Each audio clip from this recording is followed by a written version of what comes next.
Freelance Pakistan team की जानिब से आलमी गांव के वासियों को बिलखसूस graphic designers, web interactive designers, UI UX designers और मोशन ग्राफिक डिज़ाइनर्स को वेलकम, खुशामदीद और अस्सलाम वालेकुम। फोटोशॉप के बुनियादी टूल्स का तारुफ और उनके इस्तेमाल का तरीकाकार हमारी सीरीज का हिस्सा है। ये सफ़र हमने मूव टूल से शुरू किया था और मूव टूल से होते हुए आज हम पहुंचे हैं पेन टूल तक। पेन टूल जिसका कीबोर्ड शॉर्टकट P है, एडोबी का पावरफुल टूल है। ये टूल हम इलस्ट्रेटर में भी इस्तेमाल करते हैं, इन डिज़ाइन में भी इस्तेमाल करते हैं। इसी तरीके से आफ्टर इफेक्ट्स और प्रीमियर के अंदर भी जहां मास्किंग हमने करनी होती है वहां हम पेन टूल का इस्तेमाल करते हैं। तो किसी एक सॉफ्टवेयर के अंदर अगर आप पेन टूल का इस्तेमाल समझ जाएं तो आपके लिए तमाम टूल्स में पेन टूल का इस्तेमाल करना आसान हो जाएगा। जो ही हम अपने कीबोर्ड से P प्रेस करते हैं तो पेन टूल सिलेक्ट हो जाता है। अब पेन टूल का क्या काम है? पेन टूल दो बड़े काम करता है। पहला काम यह है कि आप सीधी लाइनें लगाएंगे इसके साथ। दूसरा काम इसका यह है कि ये कर्व्स बनाता है। बाकी सिलेक्शन टूल्स में हमने सिलेक्शन जब की थी तो उसमें कोई रेक्टेंगल था, कोई उसके अंदर स्क्वायर था, कोई इसी तरीके से सर्कुलर शेप में था। इसी तरीके से जब हमने पॉलीगोनल लासर टूल को भी देखा था तो ये भी क्लिक क्लिक क्लिक करके हमने सीधी लाइनें लगाई थी। मैग्नेटिक लासर टूल के अंदर भी यही सिस्टम था कि उसने मैग्नेट की तरह जो है वो सिलेक्शन की थी। पेन टूल के अंदर आप ये समझ लें कि सिलेक्शन टूल्स के तमाम टूल्स की पावर भी शामिल है, प्लस इसके अंदर एक एक्स्ट्रा एडवांटेज है और वो ये है कि जो लोग ड्राइंग करना चाहते हैं आप अपनी मर्जी से शेप्स बना सकते हैं, आप अपनी मर्जी से पाथ बना सकते हैं। फिर आप उन पाथ के ऊपर कोई भी टेक्स्ट जो है वो टाइप टूल के साथ आप टाइप कर सकते हैं। तीसरा इसका सबसे बड़ा फायदा ये है कि पेन टूल से बनाए हुए पाथ या शेप वेक्टर होंगे।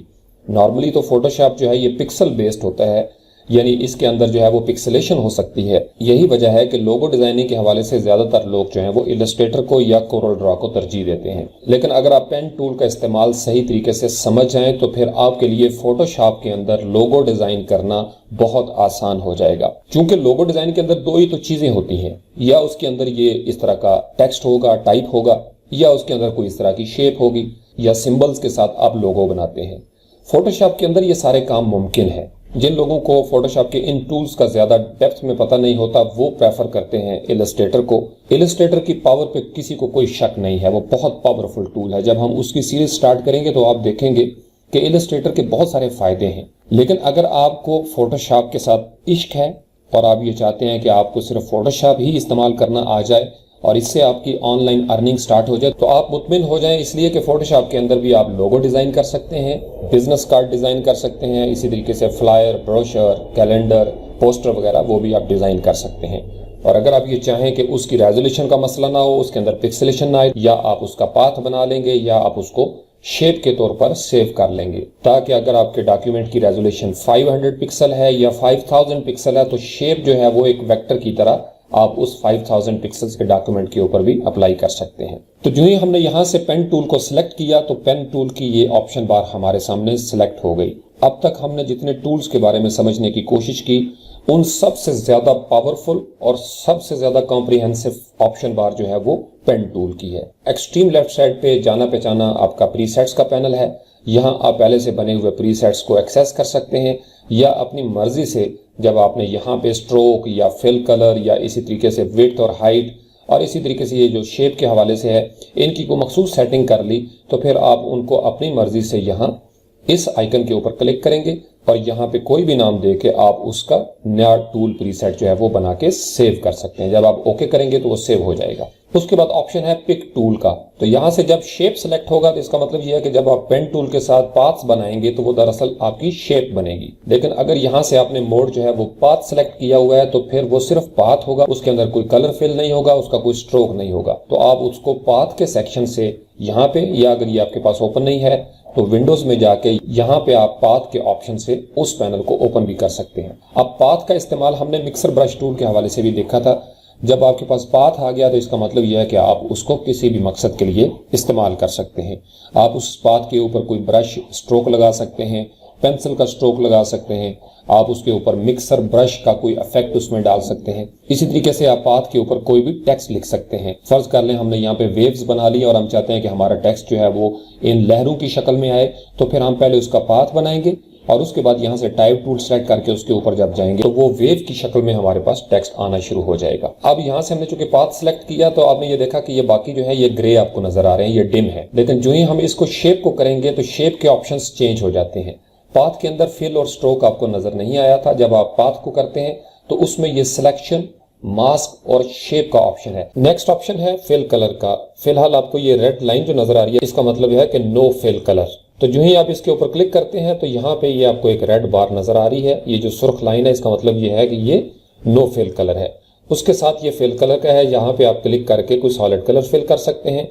नेक्स्ट ऑप्शन ग्रेडियंट का है। इसके बाद है पैटर्न का। यहाँ आप क्लिक करके अपनी मर्जी से कोई भी पैटर्न जो है वो शेप के अंदर फिल कर सकते हैं। नेक्स्ट ऑप्शन जो है ये कस्टम कलर पिकर का है। जो ही आप इसके ऊपर क्लिक करते हैं तो इस तरीके से ये कलर पिकर का एक पैनल जो है वो आपके सामने ओपन हो जाता है। यहाँ आप अपनी मर्जी से कोई भी कलर सिलेक्ट करके अपनी शेप के अंदर उसको फिल कर सकते हैं। इसी तरीके से जब हम इसके ऊपर क्लिक करते हैं तो ये नेक्स्ट आपका फिल कलर का है। यहाँ पे आप सॉलिड कलर फिल कर सकते हैं। इसके बाद ये ग्रेडियंट का ऑप्शन है, यहाँ से आप स्ट्रोक के अंदर ग्रेडियंट फिल कर सकते हैं। नेक्स्ट ऑप्शन जो है ये आपका पैटर्न का ऑप्शन है। इसी तरीके से अगर आप इसके ऊपर क्लिक करेंगे तो ये कस्टम कलर आपको देता है कि आपने कलर पिक करना है। जो ही आप इसके ऊपर क्लिक करेंगे तो ये कलर पिकर का पैनल आपके सामने ओपन हो जाएगा। जब हम स्ट्रोक के मोड में हैं तो यहाँ पे लिखा हुआ आएगा स्ट्रोक कलर, लेकिन जब हम फिल के मोड में फर्ज करें यहाँ पे जाते हैं और फिल को सिलेक्ट करते हैं और फिल से हम कोई कस्टम कलर लेते हैं तो अब वहां पे लिखा हुआ आएगा कलर पिकर फिल कलर। तो ये पैनल है कलर पिकर का, ये आपके साथ ओपन हो जाता है। इसी तरीके से रिसेंटली यूज्ड कलर्स की ये लिस्ट बनी हुई है और नीचे जो है वो कुछ बाय डिफॉल्ट कलर्स जो है वो आपके सामने मौजूद होते हैं। अगर आप इस छोटे से गेयर पे क्लिक करें तो इसी तरीके से जैसे हमने पहले ट्यूटोरियल्स में देखा था, आप लार्ज थंबनेल, स्मॉल लिस्ट या लार्ज लिस्ट है उसको भी बना के यहाँ पे एडजस्ट कर सकते हैं। ये जो डबल हेडेड एरो है, इससे आप इसको छोटा या बड़ा भी कर सकते हैं। इसी तरीके से यहाँ पे आप रीसेट मैनेजर में जा सकते हैं। इन स्वैचेस को आप रीसेट कर सकते हैं, नए लोड कर सकते हैं या आप इन स्वैचेस को सेव भी कर सकते हैं। उसके बाद नेक्स्ट ऑप्शन जो है ये उसकी स्ट्रोक की विड्थ का है कि आपने कितनी स्ट्रोक की विड्थ लगानी है। इसको आप डायरेक्ट यहाँ से भी सिलेक्ट कर सकते हैं या छोटे से एरो पे अगर आप क्लिक करें तो यहाँ स्लाइडर है, इससे आप स्ट्रोक जो है वो बढ़ा सकते हैं। उसके बाद जो आपने स्ट्रोक लगाना है या लाइन लगानी है उसका मोड क्या होगा, उसका डिजाइन क्या होगा। वो बिल्कुल एक सॉलिड लाइन होगी या इस तरीके से डॉटेड लाइन होगी या स्क्वायर में छोटे छोटे जो दायरे हैं उस सूरत में आप ये लाइन लगाना चाहते हैं। नीचे ऑप्शन है अलाइन का। फिर कैप होती है, आपने जब फर्ज करें यहाँ से सिलेक्ट किया तो उसकी कैप जो है वो आपको किस मोड में चाहिए। जब आप इसके ऊपर क्लिक करते हैं तो ये देखें एक राउंड है, एक उसकी बिल्कुल स्ट्रेट होती है। इसी तरीके से ये आपका स्क्वायर शेप है। फिर कॉर्नर्स होते हैं, फर्ज करें आपने एक स्क्वायर बनाया तो उसके कॉर्नर्स जो है वो आप शार्प रखना चाहते हैं या आप चाहते हैं कि थोड़ा सा उनके अंदर जो है वो कर्व आ जाए। इसी तरीके से अगर आप स्पेशल अंदाज में कर्व भी चाहते हैं और थोड़ा स्ट्रेट भी उसमें चाहते हैं तो फिर आप यहाँ से ये टूल सेलेक्ट करेंगे। ये अलाइन का ऑप्शन है कि आप स्ट्रोक की 3 पोजीशनें हो सकती हैं, या आप उसको आउटर साइड पे करेंगे या उसको सेंटर में करेंगे या उसको इनवर्ट करेंगे। तो यहाँ से आप अलाइन कर सकते हैं। इसी तरीके से ये नीचे आपको नजर आ रहा है मोर ऑप्शंस। जो ही हम मोर ऑप्शंस पे क्लिक करते हैं तो एक और पैनल जो है वो हमारे सामने ओपन हो जाता है। इस पैनल के अंदर आपके मुख्तलिफ प्रीसेट्स बने हुए हैं। अगेन ये वाले जो ऑप्शन यहाँ पे आपने देखे थे वो तीनों के तीनों ऑप्शन यहाँ भी मौजूद हैं। यहाँ पे जब हम इसको चेक कर लेते हैं तो फिर आप अपनी मर्जी से यहाँ पे वैल्यूज लिख के तो डैशेस को अपनी मर्जी से राउंड या स्क्वायर भी कर सकते हैं और फिर आप ये भी देख सकते हैं कि कितनी डैशेस हों और उसके दरमियान गैप कितना हो। अगर आप मखसूस विड्थ और हाइट की शेप बनाना चाहते हैं तो यहाँ से आप वैल्यू चेंज करेंगे और उसके मुताबिक आपकी शेप जो है वो ड्रॉ हो जाएगी। ये दरमियान में एक छोटा सा आपको लिंक बना हुआ नजर आ रहा है। अगर आप इसको प्रेस कर देंगे तो अब आपकी विड्थ और हाइट जो है ये बिल्कुल प्रोपोर्शन के साथ बढ़ेगी। अब ये देखा आपने, जो ही हमने इसको 30 पिक्सल किया तो उसने ऑटोमेटिकली हाइट जो है वो 30 पिक्सल कर दी। लेकिन जब ये लिंक जो है वो अनचेक होगा, मैं इसके ऊपर लेफ्ट माउस क्लिक करता हूं तो ये अनचेक हो जाता है। लेकिन जब प्रेस करता हूं तो ये थोड़ा सा डार्क, आप देखेंगे डार्क नजर आ रहा है। अनचेक होगा तो इस तरीके से ये ऑप्शन बार की तरह का इसकी कलर स्कीम हो जाएगी। तो फिर मैं जब इसका वेट को बढ़ाता हूं तो अब हाइट पे फर्क नहीं पड़ रहा क्योंकि हमने इसका लिंक जो था वो ब्रेक कर दिया है। इसी तरीके से ये अगले ऑप्शन है, इनका ताल्लुक भी शेप के साथ है। ये ऑप्शन हमारे इलस्ट्रेटर के अंदर भी मौजूद है। यहाँ हम कंबाइन कर सकते हैं, सबट्रैक्ट कर सकते हैं, इंटरसेक्ट कर सकते हैं, जैसे हमने सिलेक्शन टूल्स में इंटरसेक्शन का देखा था। इसी तरीके से आप उन ओवरलैपिंग शेप्स को एक्सक्लूड भी कर सकते हैं। इसी तरीके से आपके पास ये ऑप्शन है मर्ज शेप कंपोनेंट्स।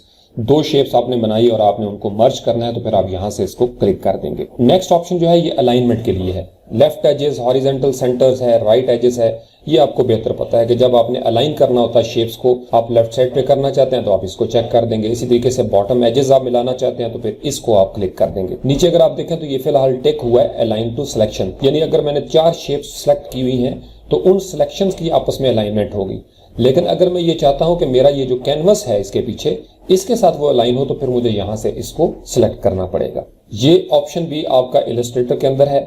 आपने शेप, अब फर्ज करें 4 शेप्स आपने बनाई हैं, तो उन शेप्स में से कोई किसी के सामने होगी, कोई किसी के पीछे होगी। कि पीछे वाली लेयर अगर आप फ्रंट पे लाना चाहते हैं तो फिर इस तरीके से आप फ्रंट पे ले आएंगे। अगर आप फ्रंट वाली को बैकवर्ड लेके जाना चाहते हैं तो फिर इस तरीके से आप इसको क्लिक करेंगे। एक है बैक, एक है बैकवर्ड। बैकवर्ड का मतलब ये होता है कि आपने स्टेप बाय स्टेप पीछे जाना है। बैक का मतलब होता है कि एक ही दफा वो सारी की सारी जो आपकी शेप होगी वो सब लेयर्स के पीछे चली जाएगी। यही काम फ्रंट और फॉरवर्ड का है। जब आप फ्रंट करते हैं किसी लेयर को सिलेक्ट करके तो वो एक ही क्लिक के साथ फ्रंट पे आ जाएगी, लेकिन जब आप उसको फॉरवर्ड करना शुरू कर देते हैं तो वो पहले एक शेप के फॉरवर्ड में आएगी, फिर दूसरे में आएगी, फिर तीसरे में आएगी। इसी तरीके से नेक्स्ट ऑप्शन जो है ये रबर बैंड का है। तो जो ही हम यहाँ से पेन टूल सेलेक्ट करते हैं और यहाँ पे हम कोई क्लिक करते हैं, मुझे नजर नहीं आ रहा कि इसका नेक्स्ट ऑप्शन जब मैं यहाँ पे लगाऊंगा तो उसका आपस में अलाइनमेंट है या नहीं है। फिर जब मैं यहाँ से रबर बैंड का ऑप्शन सेलेक्ट कर लेता हूँ तो अब आपने देखा इसके अंदर ये एक रबड़ सी आपको नजर आ रही है। ये आपको बता रहा है कि आपका पाथ जो है वो किस तरफ जा रहा है। अगर आप अपने कीबोर्ड से शिफ्ट की प्रेस करके रखेंगे तो ये प्रोपोर्शन जो है वो कंस्ट्रेंट करेगा और ये बिल्कुल सीधी लाइन जो है वो आपकी यहाँ पे आप लगाएंगे। आप पाथ को यहाँ से अगर खत्म करना चाहें तो आप एस्केप दबा देंगे तो पाथ आपका यहीं पे रह जाएगा इस तरीके से। अब आपने देखा यहाँ पे पाथ के सेक्शन के अंदर हमें वो बता रहा है कि शेप 1 जो है उसने एक शेप पाथ यहाँ पे बना दिया है, चूंकि यहाँ पे हमारा शेप का मोड सिलेक्ट था। तो इसको हम डिलीट करते हैं। उसके बाद ये नेक्स्ट ऑप्शन है ऑटो ऐड डिलीट और ये चेक है। ये बड़ा दिलचस्प है। पेन टूल के अंदर अगर आप ये देखें इस ऑप्शन में 5 आपके ये सारे के सारे जो हैं ये टूल्स मौजूद हैं और ये सारे चूंकि पेन टूल के साथ हैं इसलिए आज के ट्यूटोरियल में ये 5 के 5 टूल जो हैं वो हम पेन टूल के साथ इस्तेमाल करेंगे, इसलिए ये ट्यूटोरियल थोड़ा सा लंबा हो सकता है। मैं चाहता हूं कि आपको पेन टूल के बारे में कंप्लीट इंस्ट्रक्शंस मिल जाएं ताकि आप कोई भी एडोबी का सॉफ्टवेयर यूज करें तो फिर आपके लिए पेन टूल को समझना और उसको इस्तेमाल में लाना मुश्किल नहीं रहेगा। तो यहाँ पे अगर आप देखें तो ये प्लस का साइन है और यहाँ पे नीचे माइनस का निशान है। प्लस का साइन क्या करता है कि ये एंकर पॉइंट्स जो है वो ऐड करता है। जैसे हमने यहाँ पे 2 लगाए थे, अगर मैं उसके अंदर मजीद ऐड करना चाहता हूँ तो फिर मैं यहाँ से प्लस वाले को क्लिक करता हूँ तो मैं उस पाथ के ऊपर एंकर पॉइंट जो है वो ऐड कर सकता हूं। इसी तरीके से जब मैं माइनस वाले को क्लिक करूंगा, ये वाला जो ऑप्शन है ये सिलेक्ट करूंगा तो फिर मैं एंकर पॉइंट्स को डिलीट कर सकता हूं। लेकिन अगर मैं उनको राउंड करना चाहता हूं तो फिर मुझे कन्वर्ट पॉइंट टूल जो है वो यहाँ से सिलेक्ट करना पड़ेगा, जिसकी इस तरह की शेप है। तो इससे आप अपने पॉइंट्स को, एंकर पॉइंट्स को राउंड कर सकते हैं। लेकिन अगर आप ये चाहते हैं कि पेन टूल के साथ काम करते हुए ही किसी भी वक्त हम कोई एंकर पॉइंट ऐड कर सकें या डिलीट कर सकें तो फिर इसको हम चेक करके रखते हैं। अगर ये अनचेक होगा तो फिर ये टूल आपके अलग से आपको इस्तेमाल करने पड़ेंगे। लेकिन अगर ये चेक होगा तो फिर आप पाथ बनाते हुए किसी भी टाइम जब पहले से बनाए हुए पाथ के ऊपर आएंगे तो आप वहां पे दिखेंगे कि जहां पे कोई एंकर पॉइंट नहीं होगा वहां पे प्लस का साइन आ जाएगा और जहां पे कोई एंकर पॉइंट मौजूद होगा वहां पे माइनस का साइन आ जाएगा और वो हमें बताएगा कि हम यहाँ से इसको डिलीट कर देंगे। इसी तरीके से ये लाइन एजेस का भी है कि आपने पिक्सल परफेक्ट काम करना है, चूंकि इसके पीछे एक ग्रिड होती है। ये पूरे के पूरे डॉक्यूमेंट के अंदर एक ग्रिड होती है। अगर आपने उस ग्रिड को देखना हो, मैं आपको एडवाइस करूंगा कि आपने जब क्लाइंट्स के लिए प्रोफेशनल अंदाज में प्रोजेक्ट्स के ऊपर काम करना होता है तो आप व्यू का मेन्यू जो है इसको जरूर स्टडी करें। व्यू के मेन्यू के अंदर आपका ये स्नैप वाला ऑप्शन भी चेक होना चाहिए। इसी तरीके से आपके रूलर्स, ये आपको नजर आ रहे हैं ये रूलर्स, ये भी आपके यहाँ पे टिक होने चाहिए। इसी तरीके से जब हम शो करते हैं तो यहाँ पे लिखा हुआ है ग्रिड। जो ही मैं इसको क्लिक करता हूं तो ये ग्रिड जो है वो आपको डिस्प्ले होना शुरू हो जाएगी। अब इस ग्रिड का फायदा ये है कि हमें पता है कि किस तरीके से हमने काम करना है, फिर आपके लिए प्रॉब्लम नहीं होगी। फिर आप इजीली शेप्स जो है वो बना सकते हैं जो कि आपने नीचे ग्रिड बनाई हुई है। इस ग्रिड को आपने अगर हाइड करना हो तो या तो आप व्यू मेन्यू में जाके इसको हाइड कर दें, या अगर आप इसका कीबोर्ड शॉर्टकट इस्तेमाल करना चाहते हैं तो कंट्रोल प्रेस करके रखें और जब आप अपने कीबोर्ड से कॉमा जहां पे नजर आता है आपको, जहां से आप कॉमा डालते हैं, कंट्रोल प्रेस करके आप कॉमे को हिट करेंगे तो आपकी ग्रिड जो है वो हाइड हो जाएगी। दोबारा से आप उस ग्रिड को लेके आना चाहते हैं तो फिर कंट्रोल कॉमा क्लिक करेंगे तो आपकी वो गाइड जो है वो वापस आ जाएगी। इसी तरीके से अगर आप जो है वो अपनी गाइड्स वापस लेके आना चाहते हैं तो कॉमा के साथ मौजूद है कॉलन और सेमी कॉलन की।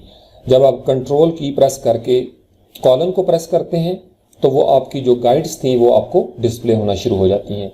लेकिन जब आप कंट्रोल प्रेस करके दोबारा सेमीकोलन को हिट करते हैं तो वो आपकी गाइड्स भी गायब हो जाती हैं। वही काम है जो हम यहाँ से कर सकते हैं कि आप इसको शो भी कर सकते हैं और आप इसको हाइड भी कर सकते हैं। इसी तरीके से अगर आप गाइड्स के आगे देखें तो ये सेमीकोलन है, कंट्रोल प्लस सेमीकोलन। इसी तरीके से ग्रिड के ऊपर है कंट्रोल प्लस कॉमा। तो ये जब आप इनको गौर से देखेंगे तो कीबोर्ड शॉर्टकट्स का फायदा यह है कि आप एफिशिएंट हो जाएंगे, आपकी एफिशिएंसी का लेवल जो है वो पहले से ज्यादा हो जाएगा। इसी तरीके से कैनवस गाइड्स हैं, स्मार्ट गाइड्स हैं, स्मार्ट गाइड्स का ऑप्शन जरूर चेक होना चाहिए। ये आप जब काम कर रहे होते हैं तो आपको फोटोशॉप बताएगा कि यहाँ पे अलाइनमेंट हो रही है या आपकी अलाइनमेंट नहीं हो रही। तो अब चूंकि आपने देखा यहाँ पे शेप का मोड सिलेक्ट था और हमने यहाँ पे जब पाथ बनाया तो ये एक नई लेयर बन गई है। शेप के मोड में और पाथ के मोड में ये भी फर्क है। जब हम पाथ बनाते हैं तो लेयर क्रिएट नहीं होती, लेकिन जब हम शेप का मोड सेलेक्ट करके कोई पाथ बनाएंगे पेन टूल के साथ तो एक नई लेयर बन जाती है। अब शेप का फायदा ये होता है कि यहाँ से आप फिल कलर कर सकते हैं। फर्ज करें मैं यहाँ से इसको कोई ग्रीन कलर जो है वो दे देता हूँ तो अब ये उसने फिल कर दिया यहाँ पे। इसी तरीके से अगर मैं फर्ज करें इसका स्ट्रोक जो है उसका कलर फिल करना चाहता हूं तो फिर मैं यहां से कोई भी कलर जो है उसको दे के तो इस तरीके से मैं अपने स्ट्रोक का कलर भी उसको दे सकता हूं। अब स्ट्रोक आपका कम है तो मैं स्ट्रोक को यहां से जब करूंगा तो वो इंक्रीज हो जाएगा। इसी तरीके से स्ट्रोक का डिजाइन बदली करना चाहता हूं तो इसके ऊपर क्लिक करूंगा तो वो डैशेस आ जाएंगी। इसी तरीके से इसको क्लिक करूंगा तो इस तरीके से ये छोटे छोटे दायरे आना शुरू हो जाएंगे। मोर ऑप्शंस में जाऊंगा अब मैं ये देखता हूं कि ये फिलहाल है इनसाइड, लेकिन जब मैं सेंटर करूंगा आधे सर्कल जो है वो शेप के बाहर होंगे और आधे उसके अंदर होंगे। लेकिन जब मैं यहां से आउटसाइड कर देता हूं तो सारे के सारा जो स्ट्रोक होगा वो मेरा शेप के बाहर होगा। तो समटाइम्स आपका कंटेनर जो है वो इस तरीके से होता है। बाज़ का काम करते हुए हम जब प्रिंट लेते हैं तो हम कहते हैं यार ये साइज बढ़ क्यों गया है। उसकी वजह ये होती है कि हमने चूंकि बाज़ का स्ट्रोक लगा दिया होता है और वो स्ट्रोक चूंकि आउटर साइड पे है लिहाजा वो उसको भी साइज में कंसिडर करेगा। राउंड के अंदर आपने ऑलरेडी देख लिया कि जब आप गोल दायरे चाहते हैं तो फिर आपको राउंड करना पड़ेगा। तो ये था ऑप्शन बार का मुख्तसर सा तारफ। अब हम आते हैं इसके अमली इस्तेमाल की तरफ। तो सबसे पहले हम देखते हैं कि पेन टूल के साथ स्ट्रेट पाथ किस तरीके से बनाते हैं। सिंपल सा तरीका है, एक क्लिक करें, उसके बाद यहाँ से रबर बैंड में सेलेक्ट कर लेता हूँ ताकि हमें पता चलता रहे कि हम कहाँ पे जा रहे हैं। उसके बाद आपने दूसरा एक एंकर पॉइंट देना है शिफ्ट की प्रेस करके इस तरीके से। उसके बाद शिफ्ट की प्रेस करके हमने तीसरा एंकर यहाँ पे लगा दिया। उसके बाद चौथा एंकर जो है वो हम यहाँ पे लगाएंगे इस तरीके से। उसके बाद शिफ्ट की प्रेस करके तो आप यहाँ पे इसको क्लोज कर देते हैं। अगर आप देखें तो यहाँ पे एक वो सर्कल सा आता है। जो ही हम इस एंकर पॉइंट के करीब जाएंगे तो वो हमें बताएगा कि यहाँ पे हमारा पाथ जो है वो क्लोज होने लगा है।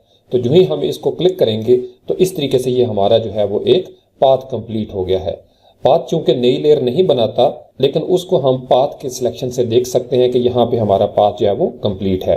इसी तरीके से हम इसको सेव भी कर सकते हैं। अब जब हमने ये पाथ बना लिया तो अब इसके साथ ये दो जो टूल हैं ये यूज होते हैं। एक है पाथ सिलेक्शन टूल, एक है डायरेक्ट सिलेक्शन टूल। दोनों का कीबोर्ड शॉर्टकट ए है। तो जब हमने पाथ को मूव करना होगा तो ये जो ब्लैक कलर का एरो नजर आ रहा है इसको हम सिलेक्ट करेंगे। जो ही हम इसको सिलेक्ट करेंगे तो हम पाथ को मूव कर सकते हैं ऊपर नीचे। लेकिन अगर हमने किसी एक एंकर पॉइंट को एडजस्ट करना हो, मूव करना हो तो फिर हम क्या करेंगे, फिर हम किसी एक एंकर पॉइंट के ऊपर इस तरीके से सिलेक्शन करेंगे। तो अब आपने देखा ये थोड़ा सा डार्क हो गया, ब्लैक हो गया है। बाकी जो है ये हॉलो है, ये खाली नजर आ रहे हैं आपको चारों के चारों एंकर पॉइंट्स। लेकिन जब आप इसके ऊपर इसको सिलेक्ट कर लेते हैं या वंस क्लिक कर लेते हैं तो ये आपका एंकर पॉइंट सिलेक्ट हो गया है। ये है आपका डायरेक्ट सिलेक्शन टूल। ये इलस्ट्रेटर के अंदर भी है और इलस्ट्रेटर में भी इसका कीबोर्ड शॉर्टकट ए है। तो इस तरीके से आप अपनी मर्जी से कोई भी शेप बना सकते हैं। इसका कोई भी पर्सपेक्टिव रख के इसको कहीं पे भी आप मूव कर सकते हैं। तो ये दोनों के दोनों जो टूल्स हैं, पाथ और डायरेक्ट सिलेक्शन टूल, ये पाथ्स के साथ होते हैं। जब आपने पेन टूल के साथ कोई पाथ बना लिया तो फिर आप इसको इजीली दोनों टूल्स को वन बाय वन यूज कर सकते हैं। अब आपका पाथ कंप्लीट हो गया है, लिहाजा आप इस पाथ के पैनल पे आए। यहाँ पे आप जब राइट क्लिक करेंगे तो यहाँ पे डिफरेंट ऑप्शंस हैं। मिक्सर ब्रश टूल का इस्तेमाल करते हुए मैंने आपको बताया था कि हम किस तरीके से पाथ को स्ट्रोक कर सकते हैं और हमने डिफरेंट आर्ट वर्क वहाँ पे बनाए थे। जब हमने सिलेक्शन करनी हो तो यहाँ मेक सिलेक्शन के ऊपर हम क्लिक करेंगे। ये एक पैनल हमारे सामने ओपन हो जाएगा। यहाँ पे हम फेदरिंग जो है वो करते हैं। फेदरिंग का मतलब यह है कि आपकी सिलेक्शन जो है वो किस तरीके से सॉफ्ट हो। इसी तरीके से एंटी एलिसिंग का ऑप्शन है और न्यू सिलेक्शन है। तो हम ओके करेंगे तो इस तरीके से ये सिलेक्शन आपकी क्रिएट हो जाती है। एक तरीका का तो ये है, कंट्रोल जी करके हम इसको अनडू करते हैं। दूसरा ये यहाँ पे आप अगर देखें तो ये आपको ऑप्शन नजर आ रहा है। इससे भी जब आपका पाथ सेलेक्ट होगा और इसके ऊपर आप क्लिक कर देंगे तो इससे भी आपका पाथ जो है वो सिलेक्शन में चला जाएगा। लेकिन इस मरतबा ये हुआ कि आपका वो पैनल ओपन नहीं हुआ जिसमें आपने फेदरिंग और एंटी एलिसिंग करनी थी। कंट्रोल जी करके हम अनडू करते हैं। तीसरा तरीका यह है कि जब आपका पाथ यहाँ पे कंप्लीट हो जाता है और पेन टूल आपका सिलेक्ट है तो आपने यहाँ पे देखा कि ये मेक के जो मोड हमने डिस्कस किए थे, यहाँ से आप सिलेक्शन के मोड पे जब क्लिक करेंगे तो अगेन वो पैनल ओपन हो जाता है जहां से आप फेदरिंग, एंटी एलिसिंग वगैरह कर सकते हैं। तो आप ओके करेंगे तो ये सिलेक्शन इस तरीके से भी आपकी हो जाती है। कंट्रोल जी करके अनडू करते हैं। आखिरी तरीका इसका ये है कि जब आपने कीबोर्ड से कंट्रोल प्रेस करके एंटर की प्रेस करेंगे, उस तरीके से भी आपका पाथ जो है वो सिलेक्ट हो जाएगा। कंट्रोल जी करके हम इसको अनडू करते हैं। तो ये तो था कि जब हमने स्ट्रेट लाइंस लगानी है। तो अब हम देखते हैं कि हमने जब पेन टूल के साथ कर्व्स लगानी होती हैं बेजियर हैंडल्स के साथ, तो फिर हम उसको कैसे ऑपरेट करेंगे। तो पहले हमने क्लिक करके एक सेकंड क्लिक लगाया था। अब हम क्या करेंगे, हम क्लिक लगा के अपने लेफ्ट माउस क्लिक की जो लेफ्ट की है उसको प्रेस करके रखेंगे और ऊपर या नीचे इस तरीके से आपने देखा तो ये दो हैंडल जो हैं जिनको बेजियर हैंडल्स कहते हैं ये बाहर निकल आते हैं। अगर आप शिफ्ट की प्रेस करके रखें तो ये बिल्कुल स्ट्रेट अंदाज में मूव करते हैं। इसी तरीके से राइट या लेफ्ट भी आप इनको मूव कर सकते हैं। तो इस तरीके से हमने पहला एंकर पॉइंट यहाँ पे लगा लिया। अब आपने देखा अब इसके अंदर ये एक कर्व बनना शुरू हो गई है। तो जो ही यहाँ पे आके मैं क्लिक करके होल्ड करता हूँ और इसको ड्रैग करता हूँ नीचे की तरफ और शिफ्ट की प्रेस करके रखता हूँ, तो इस तरीके से आपने देखा कि उसने बिल्कुल परफेक्ट अंदाज में हमें एक जो है वो शेप दे दी। इसी तरीके से आप इसको नीचे की तरफ भी ले जाते हैं, उस तरीके से भी आप इसकी डायरेक्शन चेंज कर सकते हैं। लेफ्ट माउस क्लिक को मैंने होल्ड करके रखा हुआ है, यहाँ पे मैंने क्लिक रिलीज कर दिया। उसके बाद मैं नेक्स्ट यहाँ पे आता हूँ, अगेन लेफ्ट माउस क्लिक करता हूँ, शिफ्ट की प्रेस करके रखता हूँ और होल्ड करता हूँ और इस तरीके से ऊपर की तरफ जब मैं ड्रैग करूंगा तो ये आपका एक एस शेप जो है वो क्रिएट हो जाता है। तो कीबोर्ड से आप एस्केप प्रेस कर दें या यहाँ पे आके जब आप मूव टूल के ऊपर क्लिक करेंगे तो आपका पाथ जो है वो इस तरीके से डिस्प्ले होना शुरू हो जाएगा। इसी तरीके से आप पाथ को मूव कर सकते हैं पाथ टूल के साथ। डायरेक्ट सिलेक्शन टूल के साथ आप किसी एंकर पॉइंट को क्लिक करके तो अगेन जो उसके बेजियर हैंडल्स हैं वो आप इस तरीके से ऊपर या नीचे या जहां भी आपकी पोजीशनिंग आप करना चाहते हैं आप उसको मूव कर सकते हैं। इसका कीबोर्ड शॉर्टकट भी है। जब आप पाथ बना रहे हों तो कंट्रोल का की और आल्ट का की ये दोनों ऑपरेट होते हैं। फर्ज कर लें हमने दोबारा से एक पेन टूल पे जाके एक नया पाथ बनाया। एक दफ़ा जब मैंने क्लिक किया और इस तरीके से मैंने इसको ड्रैग किया तो शिफ्ट की के साथ तो इसके जो किनारे हैं वो प्रोपोर्शन में जाते हैं। लेकिन जब हम इस तरीके से जब मैंने पहला ऑप्शन लगा दिया और दूसरी दफ़ा मैं जब लगाने लगता हूँ और फ़र्ज़ करें यहाँ पे मैंने क्लिक करके छोड़ दिया और ये इस तरीके से शार्प एज बन गया, तो अब कंट्रोल की को जब मैं प्रेस करता हूं तो मैं इस एंकर को मूव कर सकता हूं। अब मैंने अपने कीबोर्ड से कंट्रोल की प्रेस करके रखी हुई है। जब आप यहां से डायरेक्ट सिलेक्शन टूल जो है उसको सिलेक्ट करेंगे तो इससे भी आप अपना जो है वो मूव कर सकते हैं। जब आप कंट्रोल प्रेस करते हैं तो कंट्रोल से भी आप आर्जी तौर पर इस स्ट्रोक को मूव कर सकते हैं। अगेन आप पी प्रेस करें अपने कीबोर्ड से तो ये दोबारा से वहां पे स्टार्ट हो जाता है। अगर आप आल्ट की प्रेस करें तो आल्ट की से आपके पास ये ऑप्शन आ जाता है कि आप स्ट्रोक की कोई भी डायरेक्शन जो है उसको अपनी मर्जी से चेंज कर सकते हैं। अब जो ही हम यहाँ पे आके क्लिक करते हैं तो ये आपका एक पाथ जो है वो कंप्लीट हो जाता है। अगेन आप डायरेक्ट सिलेक्शन टूल यहाँ पे क्लिक करें, वंस इस एंकर पॉइंट के ऊपर क्लिक करें। अब आपके ये जो हैंडल्स हैं शिफ्ट की प्रेस करके आप इसको छोटा या बड़ा भी कर सकते हैं। इस तरीके से आप आपने कोई भी शेप बनानी है, लीफ बनाना है, तो इस तरीके से आप इसको मूव कर सकते हैं। इसी तरीके से जब आप इसको सिलेक्ट करते हैं तो आप इसको लंबा या छोटा भी कर सकते हैं इस तरीके से। इसमें जो तीन कीज हैं वो समझने वाली हैं। शिफ्ट की जो है वो आपका प्रोपोर्शन का ख्याल रखता है, कंट्रोल की से आप डायरेक्ट सिलेक्शन टूल वाला काम करते हैं और आल्ट की से आप उसका जो कर्व है वो उसको मूव कर सकते हैं, अपनी मर्जी से कोई डायरेक्शन दे सकते हैं। अब हम दोबारा से पेन टूल को सिलेक्ट करते हैं और अब हम देखते हैं कि इसके अंदर हम ऐड एंकर पॉइंट जो है वो किस तरीके से कर सकते हैं। अब यहाँ पे हमारा ऑप्शन ऑटो ऐड डिलीट जो है वो चेक है। तो जब मैं यहाँ पे क्लिक करता हूँ, ड्रैग करता हूँ इस तरीके से और दूसरा जो है वो मैं यहाँ पे क्लिक करके ड्रैग करूँगा। अब यहाँ से मैं अगर फ़र्ज़ करें वापस यहाँ पे आता हूँ तो आपने ये देखा इसके साथ एक प्लस का साइन आ रहा है। ये प्लस का साइन इसलिए नज़र आता है कि यहाँ पे ऑटो ऐड डिलीट जो हमारा चेक है। इसी तरीके से अगर मैं पहले से बने हुए किसी एंकर पॉइंट पे क्लिक करूँगा तो वहाँ पे आपने देखा वो मुझे माइनस का निशान नज़र आ रहा है। इसका मतलब ये है कि यहाँ पे जो हमें टूल नज़र आता है प्लस और माइनस का, जिसके आइकन्स आपको यहाँ पे भी नज़र आ रहे हैं, कि अगर आपने प्लस करना होगा तो फिर आप यहाँ से सिलेक्ट करेंगे।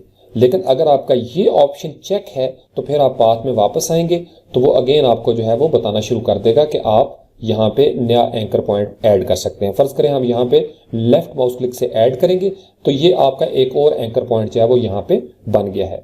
इसी तरीके से यहाँ पे आके मैंने पाथ कंप्लीट कर दिया। पाथ सिलेक्शन टूल से मैं इसको मूव कर सकता हूँ इस तरीके से। उसके बाद डायरेक्ट सिलेक्शन टूल जो है उसके साथ जब मैं इसके ऊपर क्लिक करूंगा, चूंकि ये एंकर पॉइंट मैंने ऐड किया था शिफ्ट की प्रेस करके मैं इनको स्ट्रेट भी कर सकता हूँ, क्योंकि अगर आपके ये छोटे मोटे इस तरीके से दरमियान में एंगल्स होंगे तो उस तरीके से आपकी शेप होगी।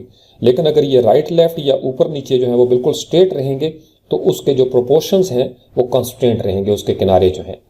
तो इस तरीके से अगर आपने देखा तो ये एक ज़बरदस्त जो आपकी शेप है वो क्रिएट हो जाती है। अब इसके अंदर आप कोई भी कलर फिल करना चाहते हैं, किसी भी तरीके से स्ट्रोक लगाना चाहते हैं तो आप इजीली लगा सकते हैं। अब नेक्स्ट हम देखते हैं कि फ्री फॉर्म पेन टूल जो है वो क्या करता है। फ्री फॉर्म पेन टूल की ये शेप है, ये आइकन है। यहाँ पेन टूल के सब पैनल से जब हम उसको सिलेक्ट करते हैं तो उसका काम क्या है। फ्री फॉर्म टूल का मतलब ये बिल्कुल फ्री अंदाज में आज़ादी के साथ जो है वो आप इसका स्ट्रोक लगाते हैं। फर्ज कर लें हमने यहाँ से ऐसे एक रफ सा बना के इस तरीके से हमने क्लिक किया तो आपने देखा कि हमने एक बिल्कुल फ्री अंदाज में इस तरीके से पाथ बनाया, तो उसने अपनी मर्जी से यहाँ पे एंकर्स जो हैं वो दे दिए हैं। ये बिल्कुल वही चीज़ है जो यहाँ पे हमने देखा था मैग्नेटिक लासो के अंदर भी।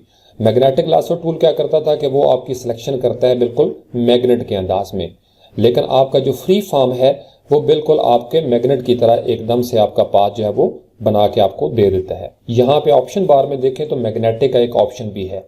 अगर हम इसको चेक करके दोबारा से जब कोई पाथ बनाएंगे तो आपने देखा कि वो जो एरियाज थे, वो जो एजेस थे, उनको वो रीड कर रहा है और वो मैग्नेट की तरह उनके साथ चिपकता जा रहा है इस तरीके से। तो इस तरीके से आप अपना पाथ जो है वो बनाते चले जाएंगे तो ये मैग्नेट जो है वो आपको सारा पाथ कंप्लीट करके दे देगा। कीबोर्ड से मैं डिलीट की प्रेस करता हूं और इस तरीके से मैं इस पाथ से बाहर आ जाता हूं। उसके बाद हम देखते हैं अब कन्वर्ट पॉइंट टूल जो है ये क्या करता है। तो जो ही हम यहाँ से पेन टूल पे वापस आते हैं, एक दफा क्लिक करते हैं, इसी तरीके से दूसरा एंकर पॉइंट जो है वो यहाँ पे लगाते हैं, तीसरा एंकर पॉइंट जो है वो यहाँ पे लगाते हैं और फिर इनको आपस में मिला देते हैं। अब आपने ये एक शेप बना दी। अब हम देखते हैं कि कन्वर्ट पॉइंट टूल क्या करेगा। कन्वर्ट पॉइंट टूल क्या करता है कि जो ही आप इसके ऊपर क्लिक करते हैं और इस तरीके से ऊपर या नीचे आप करेंगे तो इस तरीके से ये आपको कर्व्स मिलना शुरू हो जाएंगी। ये हर एंकर पॉइंट के ऊपर आप ये कर सकते हैं। इस तरीके से आप इसके ऊपर भी आप कर्व कर सकते हैं, तो ये आपको एक राउंडनेस जो है वो मिलना शुरू हो जाती है। अगर आप इन हैंडल्स को नीचे खींचना शुरू कर देंगे तो इस तरीके से बड़ी खूबसूरत जो है वो शेप्स बनना शुरू हो जाती हैं। तो ये था पेन टूल के सब पैनल में मौजूद इन 5 टूल्स के इस्तेमाल का तरीकाकार। अब पेन टूल का एक और भी इस्तेमाल है, ये ट्रेसिंग के लिए इस्तेमाल होता है कि हम इमेजेस को ट्रेस कर सकते हैं। हम इमेजेस को सिलेक्ट करके उनको बैकग्राउंड से रिमूव भी कर सकते हैं। तो फर्ज कर लें हम यहाँ पे कोई इमेज की लेयर जो है उसको ओपन कर लेते हैं। अब इस इमेज की लेयर के अंदर डिफरेंट आपको ऑब्जेक्ट्स नजर आ रहे हैं। इन ऑब्जेक्ट्स को हम इस लेयर में से बाहर भी निकाल सकते हैं या इसके ऊपर हम अपनी मर्जी से कोई आर्ट भी कर सकते हैं।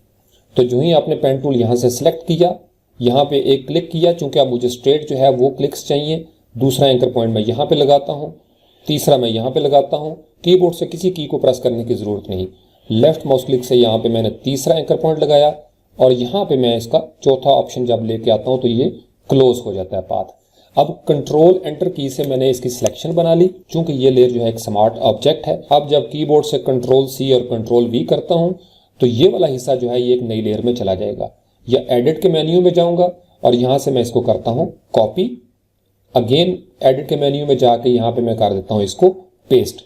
अब उसने क्या किया, यहाँ पे अगर आप देखें मैं आल्ट की प्रेस करके इस आई बॉल के ऊपर जो है वो क्लिक करता हूँ तो ये दरअसल आपने बैकग्राउंड से रिमूव कर दिया। अब इस लेयर को आप कहीं भी इस्तेमाल कर सकते हैं। ये जो आपका ऑब्जेक्ट है आप इसको किसी नए डॉक्यूमेंट में ले जा सकते हैं, इसके अंदर आप अपनी तस्वीर जो है वो एडजस्ट कर सकते हैं। फर्दर आपने सिलेक्शन करनी है, फर्ज करने तो हम इस एरिया को भी सिलेक्ट कर सकते हैं इसी तरीके से। अब ये तो चूंकि बिल्कुल स्ट्रेट लाइंस थी तो इसके लिए इसके अंदर कोई प्रॉब्लम नहीं है।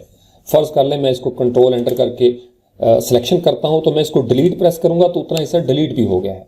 तो ये आपके ऊपर है कि आपने किस तरीके से उसको प्रोजेक्ट के अंदर यूज करना है। तो एक तो ये तरीकाकार था कि आपने ऑब्जेक्ट्स को रिमूव करना है। अब दूसरा तरीका यह है, फर्ज कर लें हमने एक और लेयर को यहाँ से एक्टिवेट कर लिया।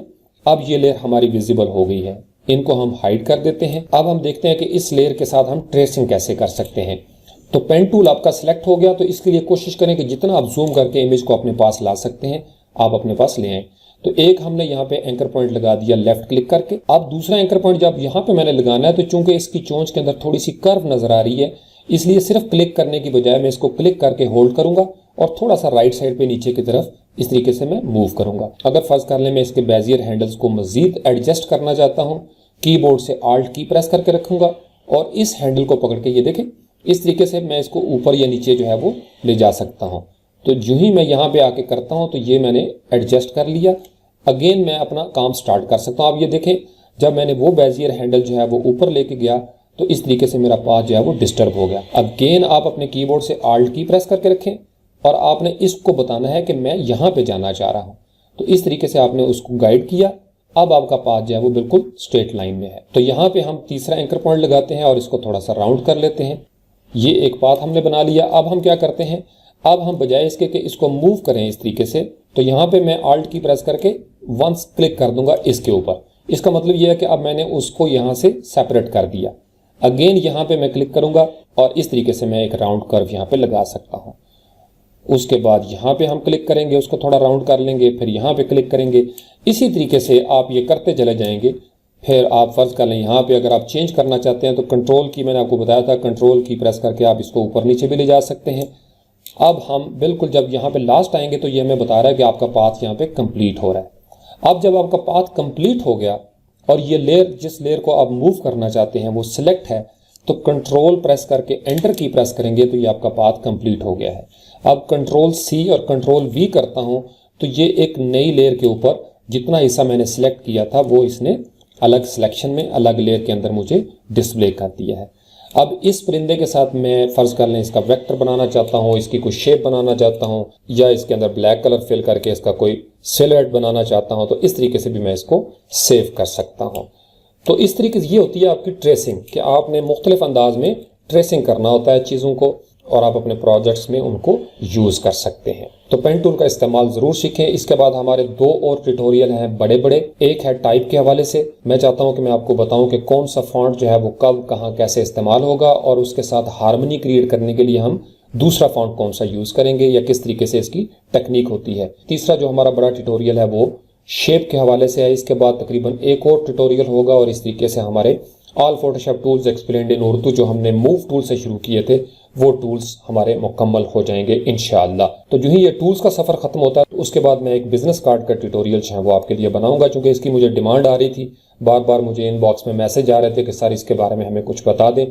तो मेरा ये आपके साथ प्रॉमिस है, कमिटमेंट है कि इंशाअल्लाह बिजनेस कार्ड के हवाले से आपके लिए ऐसे टिप्स, ट्रिक्स और सीक्रेट्स लेके आऊँगा जो आपके लिए बिल्कुल नए होंगे और वो आपको समझ भी आ जाएंगे। और जो ही आपको वो समझ आएंगे तो आप एक हफ्ते के अंदर फाइवर, अपवर्क या किसी दूसरी फ्रीलांसिंग साइट के ऊपर आप अपनी प्रोफाइल बना के ऑनलाइन अर्निंग के मोड में चले जाएंगे इंशाअल्लाह। Thank you very much.